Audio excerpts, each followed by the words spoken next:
think about diamonds, your head may go straight to high top earrings or a tennis bracelet. But the panelists that are about to join us today are designers and creators of some of the coolest and most disruptive pieces you will ever see. They're pushing the boundaries of design by creating unique styles that are contemporary natural diamond icons. Let me introduce you to our amazing panel. Solange Azagury Partridge is a designer of exuberant, emotional, feminine jewelry. She has been designing jewelry for more than 30 years, and her work is exhibited in museums and sold throughout the world. Rahul Jhaveri is the co-founder and creative director of Bombay-based jewelry brand Studio Renn. At the studio, they use a material agnostic approach to focus on unusual materials and innovative forms for their pieces. Anita Ko is an internationally renowned award-winning fine jewelry brand based in LA. She creates contemporary luxury pieces with a unique twist designed for the modern woman. Thank you so much for being here today, all of you. Thank you so much for having us. Okay, I'm gonna direct my first question to you, Anita. You're making pieces that are so unique. How do you focus on also making it something you enjoy? Well, my first, when I design, I always consider if it's wearable or if it's a piece that I'll be wearing often or my clients can really incorporate in their daily lives, because my whole concept is about, whether something costs $100 or $100,000, it's if you wear it, that's all that really matters, that you enjoy it. So I think that I really like to create things, whether it's whimsical or not, that the most important thing is that it's incorporated into your daily lifestyle. So and that is something you enjoy creating, even for if you had to create jewelry for yourself, would that be the kind of jewelry that you also make? Yeah, I definitely create design for myself, for my friends, I'm so influenced by my lifestyle in Los Angeles and how, we dress and live. And so it's really about creating pieces that you love, and that are going to be enjoyed and displayed and sparkly and bring you to make me, and I hope all my clients and all the men and women out there that enjoy it, to feel more beautiful, more powerful, more sexy, cool, light. Amazing.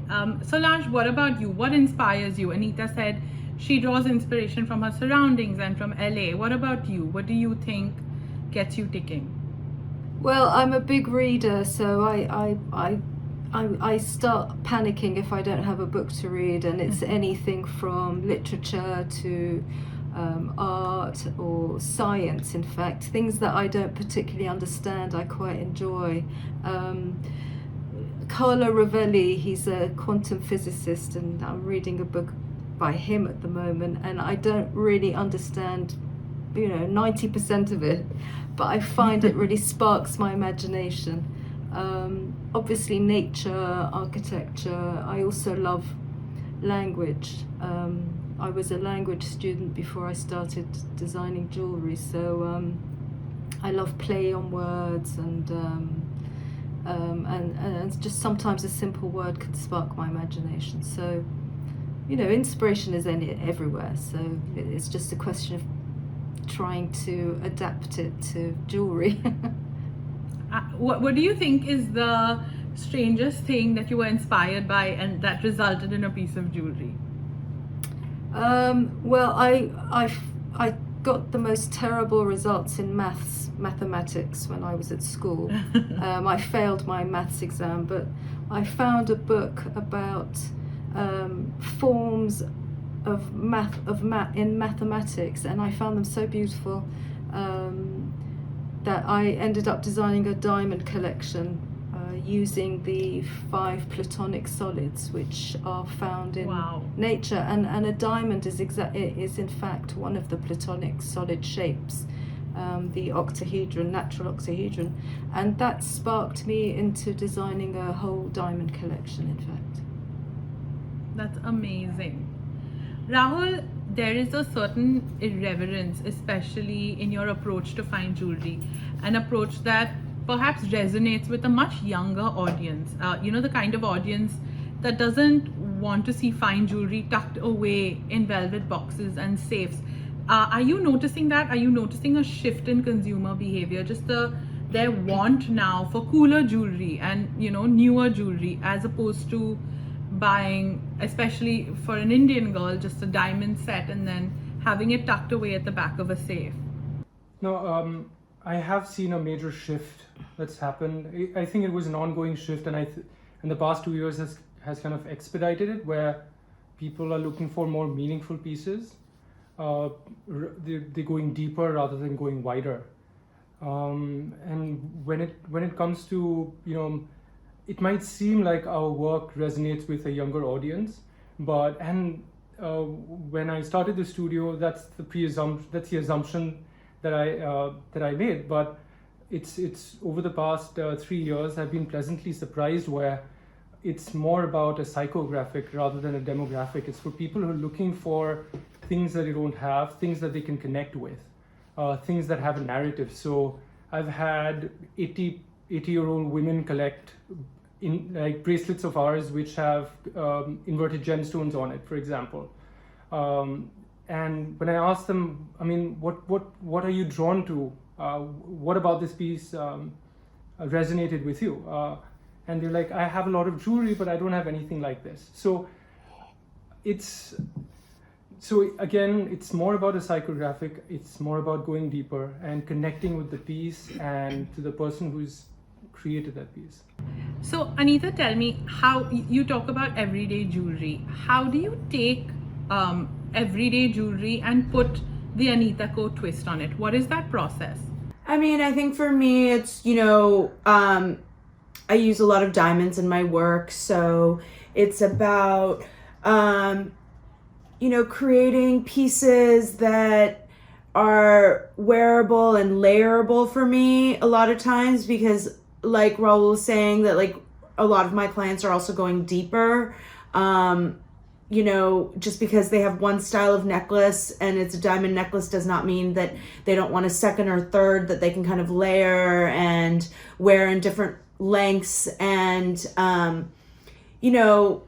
create their own look for that particular woman, maybe layering a piece with Rahul's or Solange, and I create things that people can flow with. And so when I design, with my twist, I really try to, create things that are going to be at a certain length or that's set in a way that shows off the diamond. And I think like jewelry, many decades ago, they would set things really heavy in gold, and it didn't do anything to really bring light to the stones. And a lot of us that work with diamonds, they're our lives. We know how beautiful they are. They're magic. They're an element in this world that we were gifted with, and so we want to be able to highlight them instead of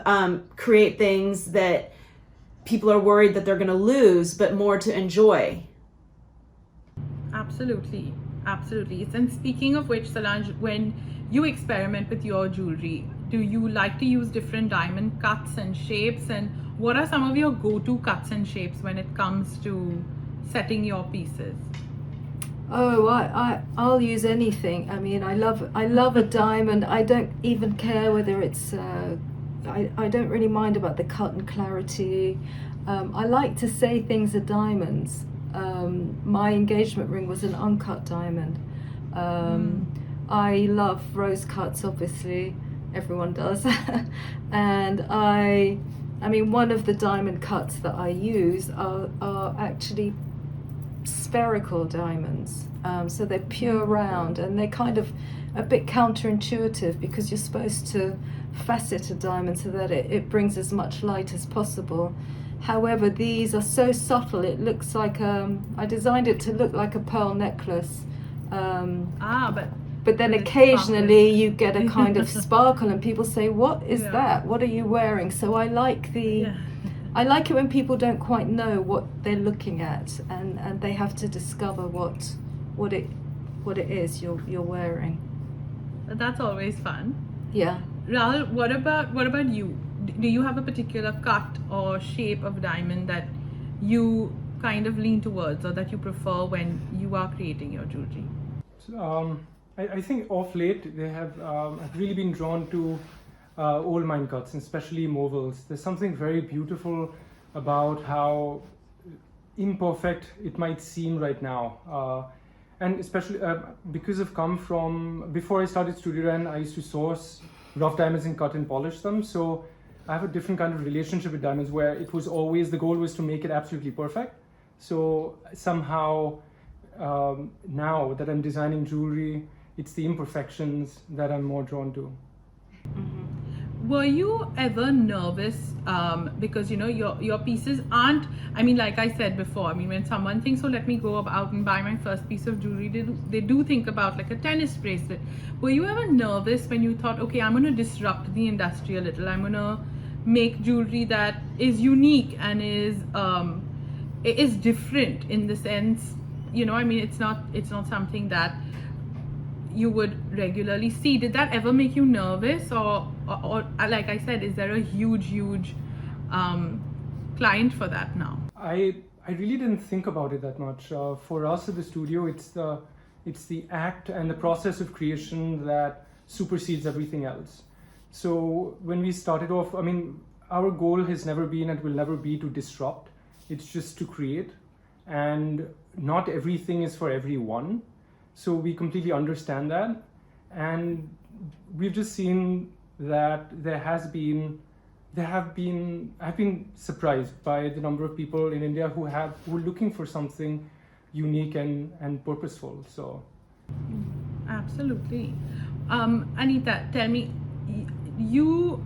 can you show us your version of an otherwise usual piece that you maybe put a spin on?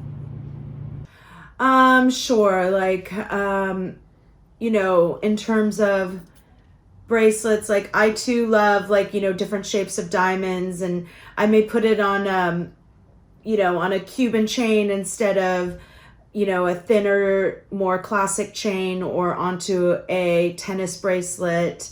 I have things like this. I also will add diamonds and make the lengths of the chains long, yeah. and then let it, wear it with open shirts or t-shirts or, slinky dresses.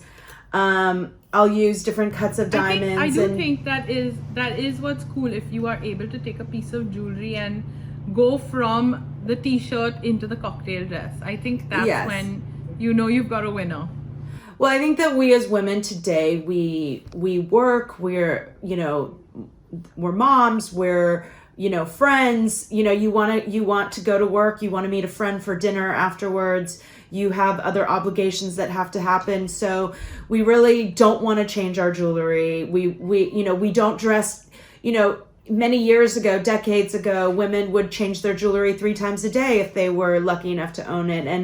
And now, we don't wear things that way. We choose to purchase items that we know will work in so many different occasions, and we know that is our winner.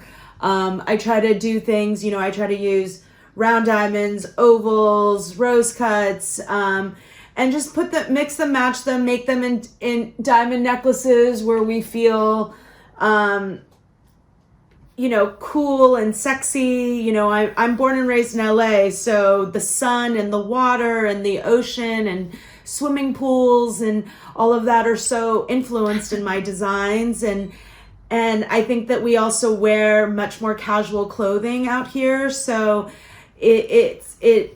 and then we may throw on a nice jacket to go to dinner instead of actually changing. And I think that's now almost everywhere. I'm sure Solange in London doesn't want to go home and change, and sometimes she has to run from the office to go to a girls' dinner, or, and I'm sure Rahul, he's working till dinner time at his office, and sometimes he needs to run out, meet his clients, and the clients are telling him, I need bangles that I can just wear morning, noon, and night. And I think that a lot of my clients say to me, because I have clients from all walks of life, but all of them say that they love that they can sleep in a lot of my jewelry, that they can kind of, it's just part of their life. And that's what makes me happy, because,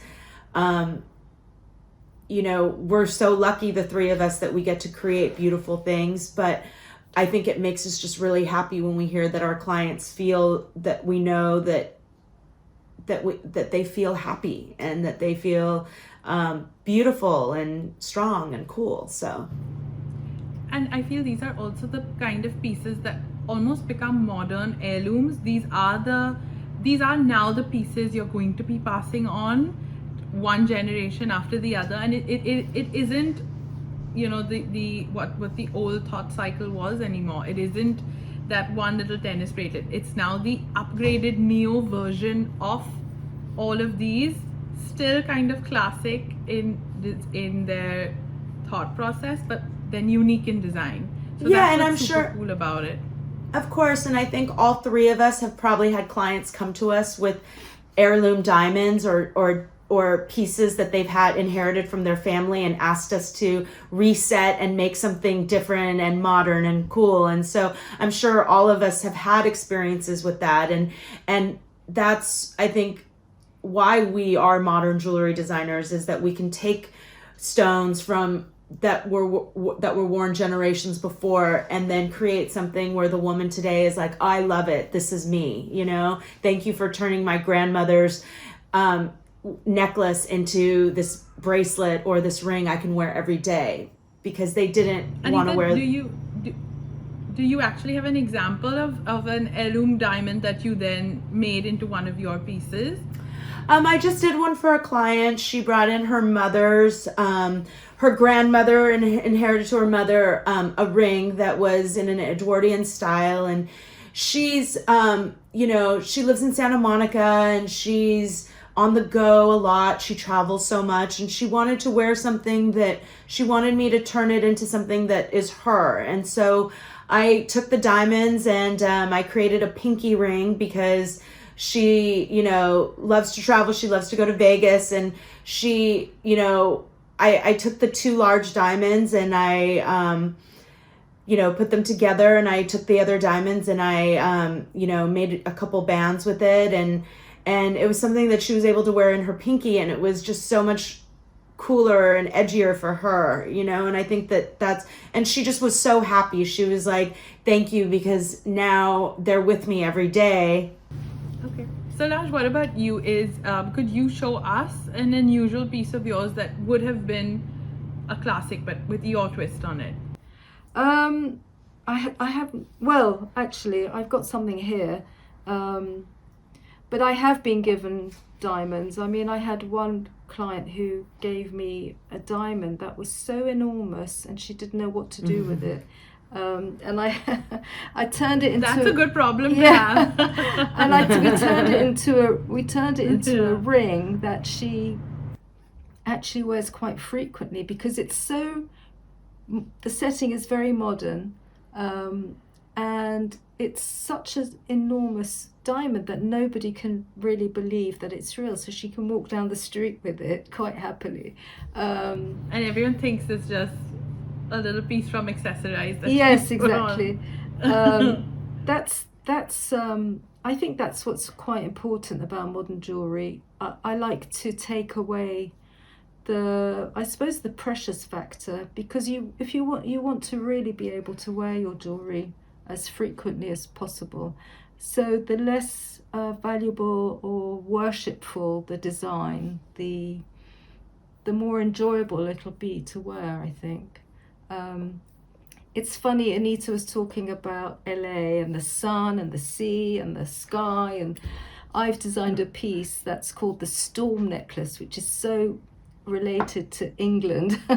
It's basically got a huge labradorite storm cloud and then diamond lightning bolts falling off of it. So it's very much related to the English weather. I can imagine. Yes. It's really nice to hear that from both of y'all. Like, y'all have really been influenced by the cities you all live in, because I mean, I feel the same way, that like Bombay is so in part of the studio's identity, and it's not only the city but also because of the city, the lack of it, that ends up like inspiring us. It's What true. about you, It's Rahul? true. Can you show me some of your more unique pieces? If you have any, or if you want to talk about any in particular? So like when we were talking about us reacting to our environment, to the cities that we live in, we'd made it was a commissioned work for an architect. We'd made a concrete ring which featured a 2-carat pear-shaped diamond, and the ring was reinforced with golden diamonds. So, and it was a ring that we'd made in collaboration with another architecture firm. So, like Solange, when we were talking about kind of removing the precious element from diamonds, that's what the idea behind the ring was, that there was a certain brutalist quality to it, something extremely strong about it. It took us about a year to kind of, from concept to figuring out how the mechanism would work and getting the edges absolutely right. So it took us multiple tries. And as soon as all the edges were absolutely perfect, we decided to succumb to atrophy. We acid treated it. And so it's kind of, the idea was to relinquish that false sense of control that we constantly have, that metamorphosis is all around us. So why do we expect things to be permanent? So so apart from the material and the person I was making the ring for and the person I made the ring with, it is that sensibility, that treating it with the acid and relinquishing control, that made that piece what it was. And right at the end, I took an X-ray of that ring, and when I gave it to the collector, I showed her the X-ray and I said that X-ray is going to stay with me. That is the real work, not the ring Right. itself. That is that just speaks volumes of how many stories are just linked to each piece of jewelry, and that's what I'm going to ask all three of you next. It's my last question to all of you. Anita, let's start with you. Do you have a piece of jewelry that had a really interesting story linked to it? I mean, there's so many, but I definitely,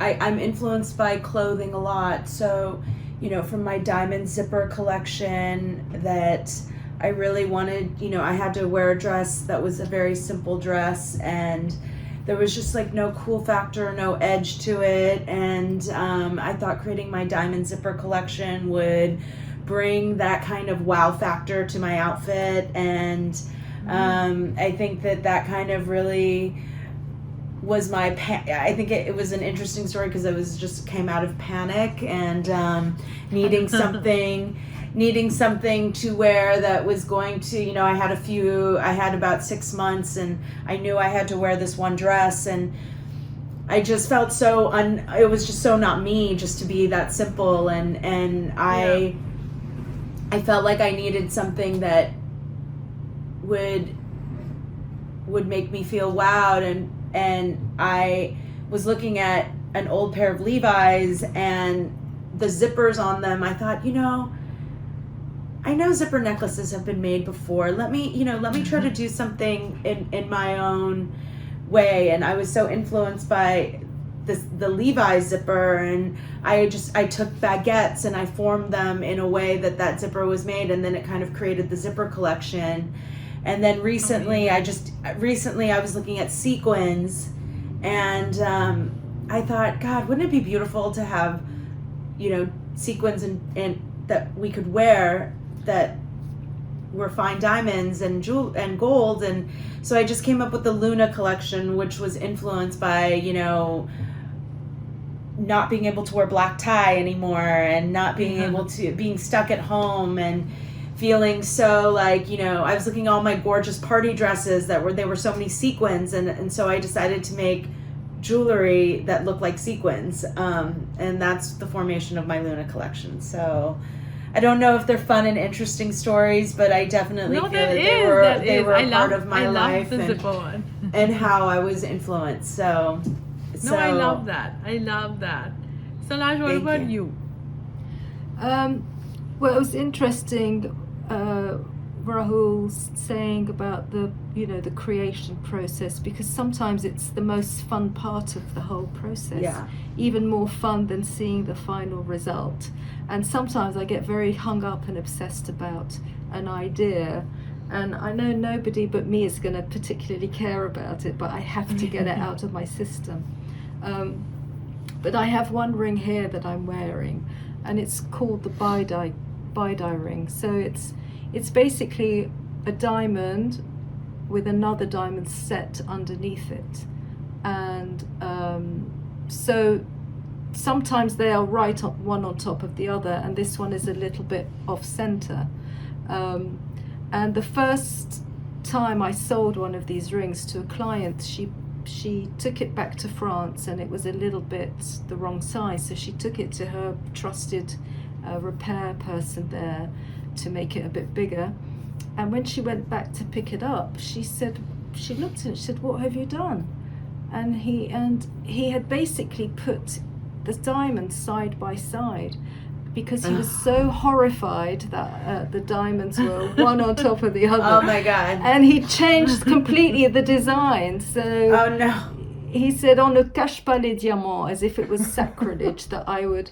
And she burst out crying and brought it back to me to fix. But I think that's a brilliant story. I love that story. Were you able to fix it? Were you able to put yes, it back? Yes, we had its to original? actually Good. remake it entirely. But what a cheek for somebody to take it mean, apart. at least that story had a happy ending, because I was feeling terrible for her, honestly.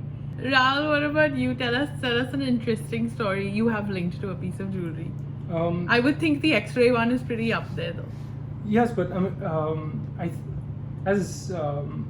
it was actually in the process of photographing one piece of one work of ours, one piece of jewelry, that I had noticed ruby reflections on a high gloss surface, and that really fascinated me. Where what I was drawn to was not the high gloss surface or the rubies, but the reflection, something extremely intangible, something that's fluid.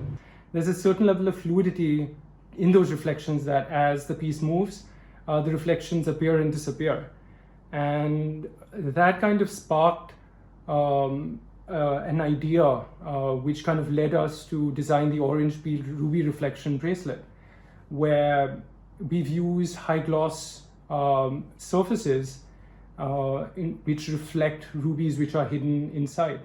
So the person wearing it would never see the rubies, they would only see the reflections of it, and then they appear and disappear.